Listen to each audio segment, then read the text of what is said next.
welcome to this unboxing and review of the Threezero Transformers Siege War for Cybertron Trilogy DLX Decepticon Megatron. Now, before we get into the video, I first of all want to say a massive thank you to Threezero themselves for providing me here with this pre-production sample, and of course I shall include links down in the description box below where you guys can pre-order your figure right now. I have actually been eagerly awaiting the arrival of this piece, as at least in my opinion, this particular design / incarnation of Megatron is the best we have gotten throughout the last 10 years of Transformers media, and if Threezero's track record is anything to go by, this figure is going to be absolutely outstanding. As we take a look at the front promotional art, we do in fact have an image of the actual product itself, which looks beautiful. This is merely just a taste of what awesomeness awaits us inside. We've got the DLX logo here at the top, as well as the Siege War for Cybertron logo, and if we just remove this front sleeve, it does in fact reveal the Decepticon leader himself, Siege Megatron. If we just remove this plastic clamshell here, you can see we've got Megatron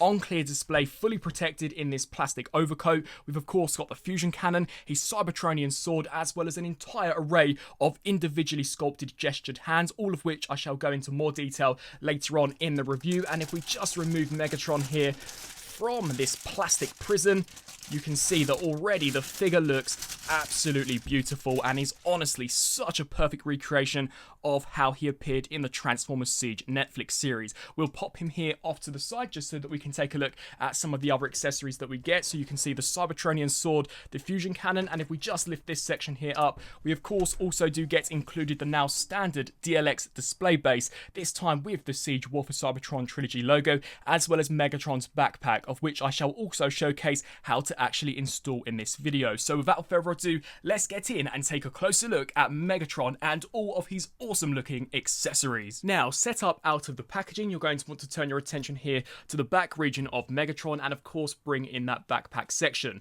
Now, I would recommend hinging down on this die-cast piece in order to reveal these two metallic prongs. These are in fact going to slot into these two sections at the top, so just slide them in and align them up appropriately and shoot them in there, and then of course we can compress Megatron's backpack, and there you have the figure more or less 100% completed. Swiftly taking a look here at some of Megatron's accessories, as he does come with a ton load, we shall of course begin by taking a look at what is arguably his most iconic, Megatron's fusion cannon. Now this really does look as if it has been plucked straight from that Netflix Siege series. They've done such an excellent job in not only the sculpt work, but the terrific silver metallic wash, which really does give you the impression that this has been through hundreds of years of battle amongst the Autobots and of course the Decepticons. You can see here some individually sculpted in scars to the fusion cannon, which really does add depth to the sculpt and just makes it that much more realistic. Now, something which is worth noting is that when taking it out of the packaging, it will come pre-installed here with this handle that does have a trigger. Now this is something that we haven't as of yet seen in the show, but is a really nice versatile option if you want Megatron to actually hold his fusion cannon in his hand than as opposed to storing it more traditionally on his arm. Of course, you can in fact take this section off and replace it with an alternate piece, which will then allow you to create Megatron's signature look simply by just porting it onto the side of the arm, and this has come out really nicely.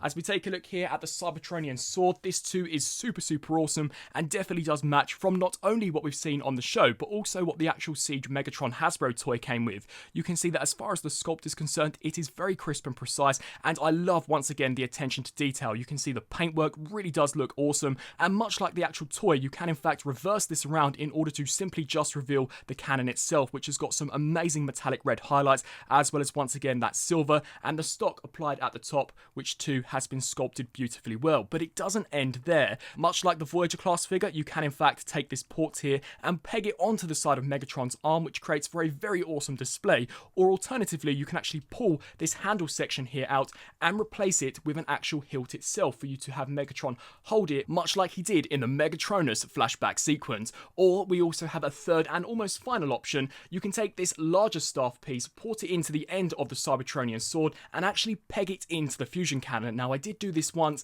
and unfortunately this huge post did become wedged in the actual fusion cannon itself, so perhaps before you install it, just apply a slight lubricant to this so that it is easier to actually install, or perhaps just do not push it in all of the way. But just to give you a close approximation of what this would look like, you can see that it would look very faithful to how the actual Voyager class badass figure looks when installing both the sword and the fusion cannon in one. Of course, much like we've seen from pretty much all of these DLX figures, Megatron comes with a ton of individually sculpted gestured hands, and this just creates for so many different display options. So we of course get these more relaxed looking hands which have been sculpted and once again painted really nice with that metallic silver wash. We also get a pair of more dynamic posed hands, and you can see the fingers on these are a lot more sprayed out in comparison. We also get some trigger fingered hands which can indeed holster the fusion cannon, and then we also do get a pair of gripping hands. Now this is so that you can have Megatron actually hold his Cybertronian sword, and the figure does also come pre-packaged with a pair of fisted hands. So we pretty much get everything and more we would want as far as gestures are concerned,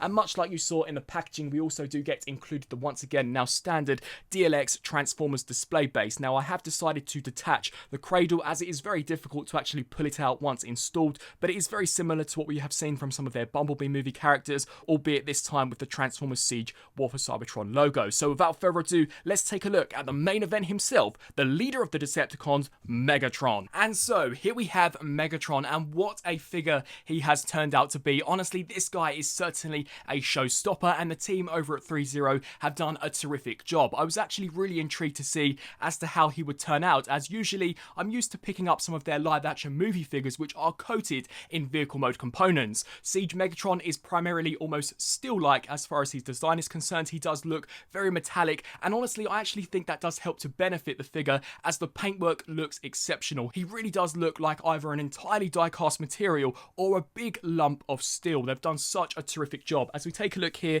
at some of the sharper details of the sculpt, they've perfectly captured his head design, even down to the larger lips that Siege Megatron is known for. You can see all of the individually sculpted battle scars that Megatron has endured there on the side of the helmet. We have also got an almost golden bronze paint application applied to the entire figure to give you that impression that he is in fact weathered and worn. And as we take a look here towards the chest unit, you can once again see some of those battle scars as well as the Decepticon insignia and a mix of lighter and darker shades of grey, as well as once again that golden brown tinge in order to really make him look weathered. As we turn our attention here down to the main chest unit, you can see some really nice looking skull work as well as colour variation as far as the cast plastic is concerned, something which we shall go into more detail of later on in the review. As we turn our attention here to the arms, I also love how they have in fact actually captured the Siege blast effect ports, such as these ones here. Of course, as this figure is much larger than any of your standard Leader, Voyager and Deluxe figures from Hasbro, none of the Siege effects will in fact be compatible with him, but it is a really nice inclusion. You can see here at the bicep, we've got some nice red highlights, which is in fact a homage to his G1 design, and we also have got those very nice, very awesome looking deep scars there on the forearms. As we turn our attention here to the hands, you can see the pair of fisted ones that I was talking about in the accessory segment, and the sculpt and paintwork has turned out really nicely on these pieces. Taking a look here down to the lower region, you can see the silver metallic wash that this entire piece has had applied to it, as well as once again some superb looking battle damage sculpture. Taking a look here towards the thighs, these are in fact completely plastic, despite how their appearance may lead you to believe they are in fact die-cast. You can see as we take a look here towards the side of the leg, we've got different tones of silver there. As we spin around here to the back, of course, we've got the Siege Megatron backpack, which is, I believe, supposed to replicate his tank treads, and that can also be further seen when we take a look here at the lower section of the legs. You can see all of the amazing looking sculpt work, as well as the copper here for these sections, and that metallic silver wash. Once again, the Siege blast effect ports, which I just think is so humorous. And then as we take a look here down to the lower section of the feet, these are in fact a die-cast material, so you may be able to see that this section is slightly more reflective when in comparison to this piece. But it really does look fantastic, and once again every single piece of this character has been completely decked out with an amazing paint application. As far as articulation is concerned, Megatron can look up that far as well as down. He can of course tilt side to side and rotate the full 360. The arm range of motion is exceptional, so this can rotate the full 360 as well as hinge upwards on two joints, so we get this almost armpit joint here which can raise, and then of course you can utilize the actual shoulder joint in order to get an amazing range of motion. We do in fact get butterfly joints, and if I just show you how that looks here from the back perspective, you can see how they've even gone ahead and actually painted that so that it appears coherent when posing. We also do get a rotation here at the bicep, as well as a double joint here at the elbow, which can bend well past 90. We also do get a hinge joint here at this flap, which I'm absolutely all for. I'm so glad they did not actually make it attached here to the hand, as to me that is the rather clunky aspect of this particular design. We of course do get ball joints here at the fists. The waist articulation, you will have to certainly pay attention to the instructions. So the instructions do state that you pull this section here forwards before manipulating any aspect of the upper torso, and I would definitely recommend to follow that advice. So we do in fact get an ab crunch here, which can crunch all the way forwards. You can see here that is to a terrific degree. If I just lift the arm up, you can see there a great looking ab crunch, and you can see the amazing sculpt as well as paintwork, which once again does continue. We can then crunch this entire region here back down. We do get a rock side to side, just like so. And you can also rotate here at the upper section of the torso, as well as here at the actual waist itself. So a terrific range of motion here where the torso is concerned. As we take a look here down to the lower section, these pieces can hinge out to the sides. And of course, the front skirt too is on ball joints, which does allow you to take the legs and kick them here all the way forward, just like so. So that is well past 90. And of course, they can in fact kick back. They can do the split. All of the joints are reinforced by die-cast components. Full rotation here at the thigh, as well as a double range of motion here at the knee. Once again, reinforced by die-cast material. And then as we take a look here down to the lower section, I was quite surprised to see that the wheels on the back of the tank treads do in fact rotate, which is a really nice attention to detail. And these pieces here can also flare out to the side in order to accommodate the range of motion that you would get here out of the foot. So this can pivot forwards and backwards, as well as rock side to side. Although if you actually take this here and extend this region down, it does in fact excel that range of motion, and now you are in fact able to kick this back a lot further than if it was compressed. So just to demonstrate that, in order to compress it, you just push it up, and then of course you just hinge this here to the back, and it will indeed extend that. So superb articulation. There are probably some joints that I am missing, as this figure is completely decked out with articulation. Of course, the backpack here can hinge out of the way, much like we saw when we installed it, in order to accommodate some of those more dynamic poses that you may wish to get Megatron in.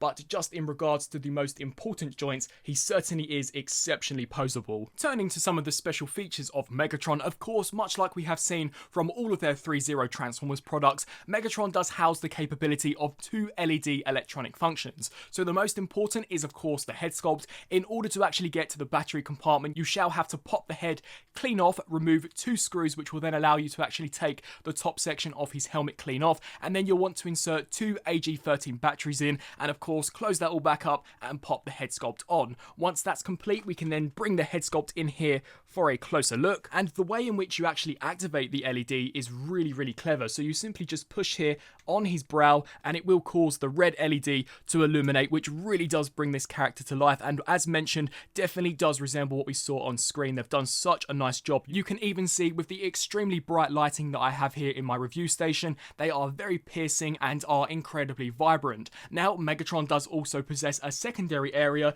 this being his chest unit. Now, in order to access the batteries for this, you shall want to pull down on that lower section of the waist, remove the entire chest unit from the torso. You'll then want to remove 2 screws, and much like the head, insert 2 AG13 batteries, put the entire chest unit back together, plug it into the torso, and in order to activate this, you'll want to push here on this switch, which you may or may not have seen during the articulation segment, and once pushed, you can see here that we do indeed get a really nice variety there of blue LEDs as well as yellow, and once again, it just helps to bring this character to life and certainly pop when on the shelf, and especially when doing some photography with this character. He looks absolutely incredible. I cannot fault the LED functions that we actually get with this figure, but if I had any critiques, it's that I would have loved to have gotten an LED for Megatron's actual fusion cannon itself, as I do believe it is something that could have been extremely possible to do, especially considering the size of it. But nevertheless, that is a minor critique for what is otherwise a completely flawless figure, and I think these LEDs work exceptionally well. Turning here to some size comparisons, we have the new DLX Siege Megatron compared next to the Bumblebee movie DLX Nemesis Prime, which is of course in the same scale as their version of Optimus Prime, and you can see that Nemesis does in fact tower over Megatron, something which I was not expecting at all. Although considering these two characters are from completely different universes, I do believe that Siege Megatron will probably scale more better with the actual DLX Siege Optimus Prime, which is of course up and coming, but I would have loved to have actually gotten this Siege Megatron in scale with these characters, as the heavy influence on G1 in the Bumblebee movie designs would have meant that these would have looked fantastic upon the shelf. They still do, but I don't think that Optimus should be ever bigger than Megatron. And here, for a second DLX comparison, we have the Bumblebee movie Soundwave, which, much like Nemesis Prime, is significantly taller than Megatron, although I don't really think the scale here works all that bad at all. Soundwave and Megatron have always been more or less on par with one another, and if you just want Megatron standing in front of perhaps a Decepticon army, including the DLX Blitzwing, I think it would create for a really nice display, and this Soundwave is just so awesome. And here, for a Megatron comparison, we have both the Threezero version and the Hasbro Netflix Voyager class version. Now, I have heard many collectors state that the Voyager class is just as accurate as the Threezero version, considering that in the actual show, the character models are based on the toys, and whilst that is true to an extent, there is no denying that Threezero take it to an absolute 100. The detail, the sculpt work, the engineering, as well as the actual quality of material that goes into the Threezero product absolutely abolishes the Voyager class figure. Now, of course, the price point on the Threezero version is significantly more than the Voyager, but you are paying for a premium product which really does feel and look amazing, and not to mention we get the LED function as well as the superb articulation and a ton of diecast. I actually think that this is Threezero's most heaviest DLX figure to date, so therefore that just goes to show how much they truly are putting into these pieces. And if I was given the option between the two, I would go with the Threezero version all day long. The Hasbro version is great to mess around with, but as far as the display is concerned, the Threezero one wins absolutely hands down, and is surprisingly quite enjoyable to actually pose around due to how many joints this figure does possess. And here, for one final comparison, and at least to me the coolest comparison,